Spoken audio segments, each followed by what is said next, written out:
So I'm getting ready to go to McDonald's. I've got my top on. Yeah, I go and eat at McDonald's. If you don't like it, fuck you.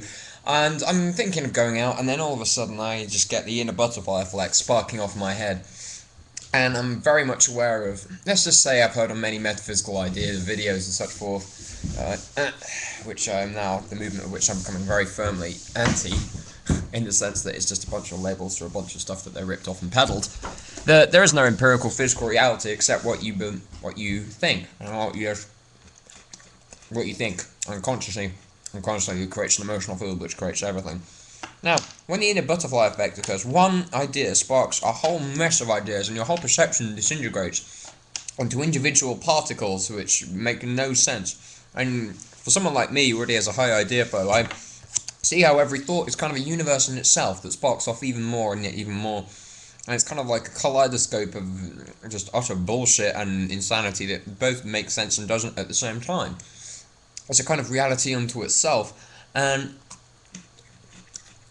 I don't care if this makes sense or not. It may not make sense in the future, but I do understand this is a useful kind of emotional state to carry inside myself. And learning about the Toltec jewels of awareness and how one creates physical reality, they do that by kind of a mathematical system where they create and store emotions in their body and then recall them and combine them as a kind of mathematical formula to create a sense of exactly what it is they're trying to imbue with a total sense of certainty, and then results are instantly created. So that's one idea. At the same time, it does provide a useful kind of mirror for myself as to what negative belief systems are inherent to me on the unconscious level.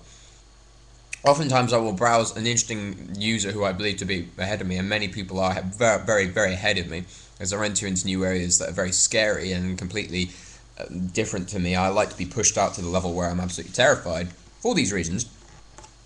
As I do that, I immediately want to go and learn everything about this. I immediately want to digest everything on the informational level instead of applying it. Now, for myself, I'm getting tired of talking at a rate and a pace that other people can understand, and I'm really making these videos only for my own benefit. So, that had to be put up with, by and large.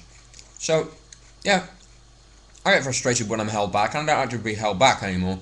I'm not exactly sure where this is going to go, even if it's a quality video. I don't even know what standards are can objectively be applied against this, whether it's a good video or not. But I want to create a notion of something in the listener, that's you, where they feel a sense of uncomfort and fluidity. And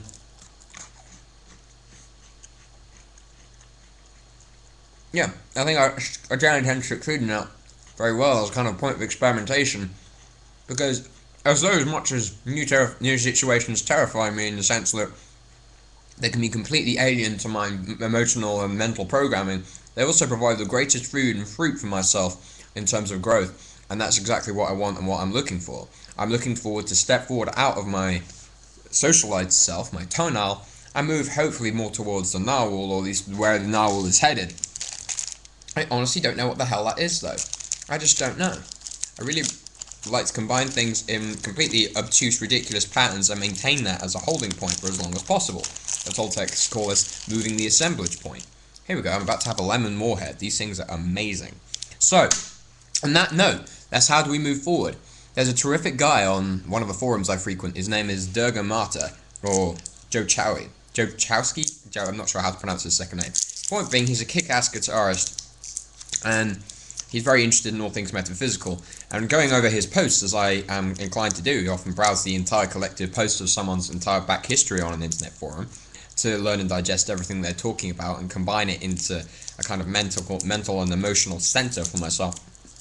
A kind of feeling which I can move to as a kind of movage of the assemblage point. The more I read his posts, anyway, hang on, let's get this packaging off, the more I do become aware that other people are living lives which are completely antithetical to mine. And let's take, for example, there's a movie out called Project X, which is about a massive teen party.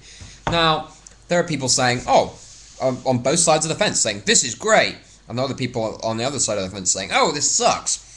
And in short, all sides are right and none right at the same time. It's about fluid choice and total discombobulation, both emotionally and culturally and mentally, and all different elements. It's all about, for me, I think about things in terms of components and variables. What sticks together in what way and what doesn't.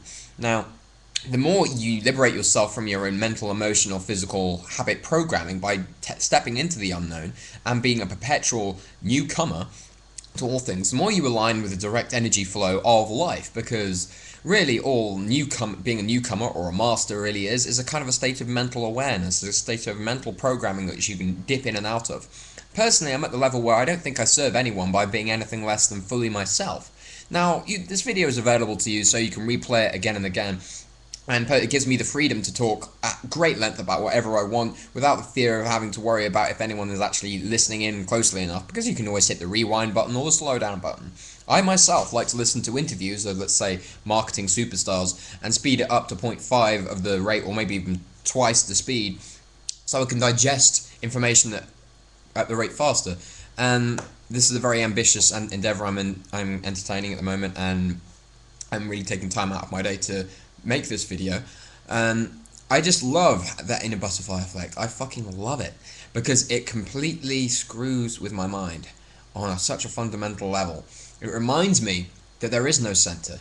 I like to think the center holds, but what happens when the center, which is combined of all your thought patterns and built up and compulsive emotional systems and stores and such forth, and things that literally hold you in place no matter what happens when it begins to shift? What happens when you shift over to the other side? What happens when you are not only the explorer, but you lose the semantic definition and the word form pattern explorer from your mind? You enter purely into the emotional state where there is no goal, there is no up or down, there is nowhere to go except to float on the sea of awareness. And depending upon your existing emotional predilection, you can literally move as fast as you want, or as slow as you want, or you can just float and allow your existing momentum to carry you in any direction. The point being is that my brain is like that and has functioned that way for many years, and in learning to control that is maybe a useful endeavor, maybe not. The point is, all the options are available, and it doesn't produce a kind of option paralysis, because the emotional force is nonetheless there. You see where I'm going with this? I don't think you do. The point is to create such an idea, such a ridiculous sense of freedom, that you can be completely free from any of this. So, for example, let's take weed. Is weed right or wrong? No, both, neither, all, up or down, left, right, QB, 5Z, whatever. Point being is that it's none and all of these things at the same time, at a single point in space-time identified within you as an emotional frequency. So we can take that, and we can apply that to anything else, and we can say that things are this way or that way as a form of creation. Hopefully, this is a more useful frame of mind to be in. That is the frame of no frame, the self of no self. And maybe your perception of God will change in time too. Give me a few seconds to digest the last 8 minutes while I suck on this lemon.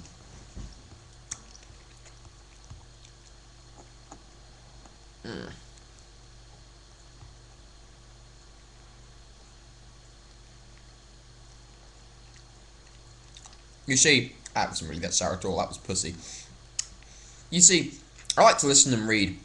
I like to observe. I'm very well practiced in being a moderate, in the sense of listening and going through things. Now, although that's a step up in the sense that it is a step forward from a state of being which would produce a negative emotional response, which is being too invested into a situation and then cracking, it is the next step removed from that to observe. Now, it doesn't say it's the right or wrong. It's a false form of duality to assume that anything is in some form of duality. But there's always some form of centering thought or centering emotional pattern which causes you to generate your current state of awareness. And that too can also fall and flake. Now, in time, and there is no time, of course, things will continually crack and fall asunder and break down, and then you will cycle down into other things across multiple levels of your being, across multiple levels of your awareness.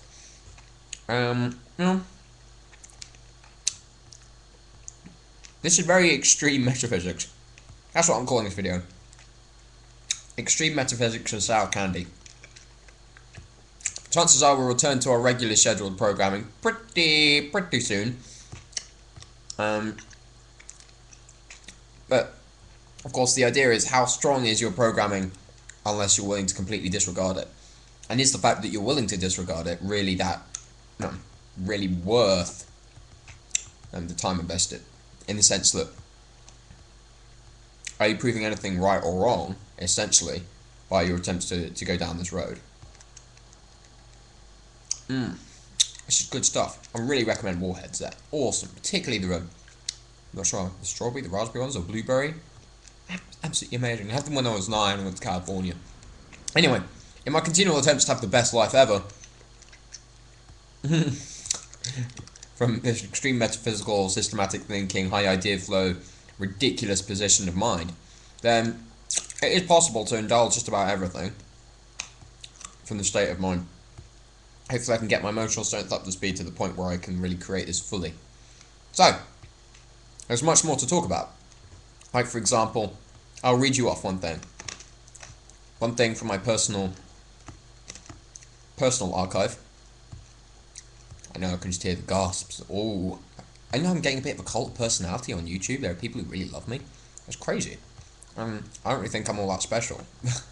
I just think actually the more I become dissented and contented in myself and form a kind of solid emotional base, the more I just feel like I'm a normal guy and not worthy of all this praise and plaudits just because I'm the one revealing something to someone else that they see themselves. So, let's run through this. Yeah. In relationships, or at least in dating, I've come to realize you should expect nothing. You should ask for what you want. And for someone like me, if you find the other person boring, you talk about it or leave. Then you adjust all the pertinent data from the experience, and then you repeat your intentions, which is go and find someone cool. Firstly, act impeccably, and then you begin to access the feelings of jewels of awareness in your body. Do that enough to the point where they can be filed away inside the body as a kind of emotional filing system.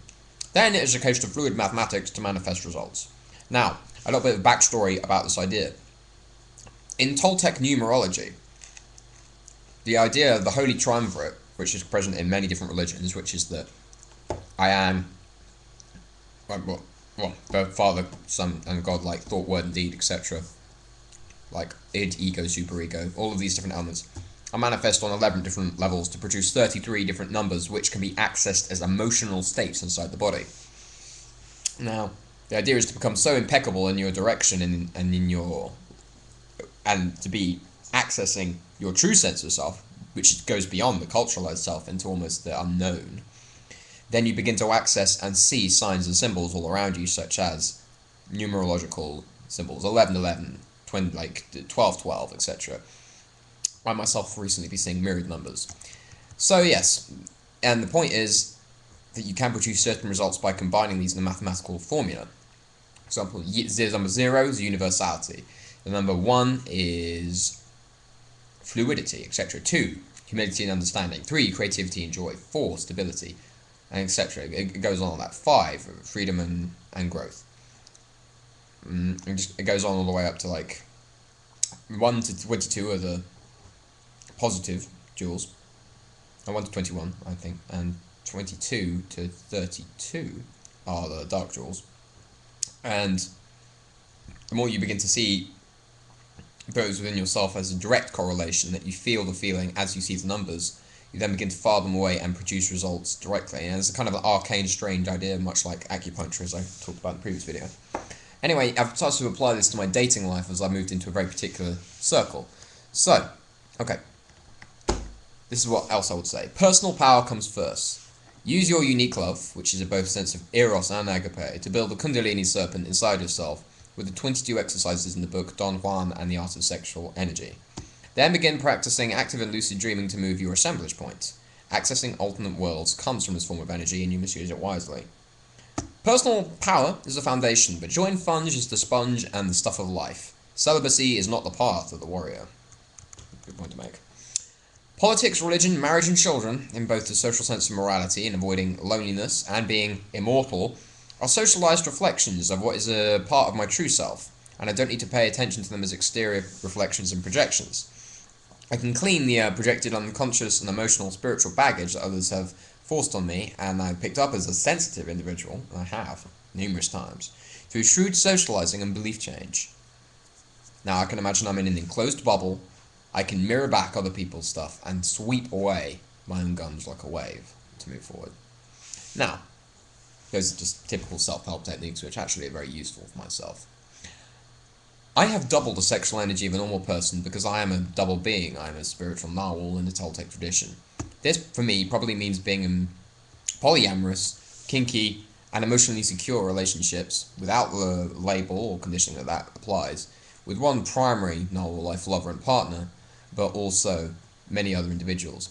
Firstly, though, I have to use the jewel of discrimination with clarity in this area, to polarize between two extreme ideas or values to see where my emotion and intuition leads me to, probably somewhere in the grey area most of the time, depending on my predilection, or somewhere else. It's really up, depending on the moment. Self-importance and relationships with energy vampires and cult-like commune behavior could otherwise arise unless I follow these steps. Freedom does not mean limited logical options, but it doesn't mean overly obtuse emotional self-destruction either. You have to know yourself and know the terrain. As you gain more jewels, true freedom in the body becomes more acute and focused, so real relationships become harder and harder to find. So finding warriors who will take physical and emotional bullets for me is a major call for myself. Finally, after all of that, mutual interests and socializing across different cultures, all the different logical elements that people try to put together in the form of dating, that's the icing. What I'm looking for is personal command. So, that is a very interesting thing that I wanted to say. And I hope that some of you gained some benefit from that, and at least maybe a mirror for which to gain your own informed understanding. Thanks for listening.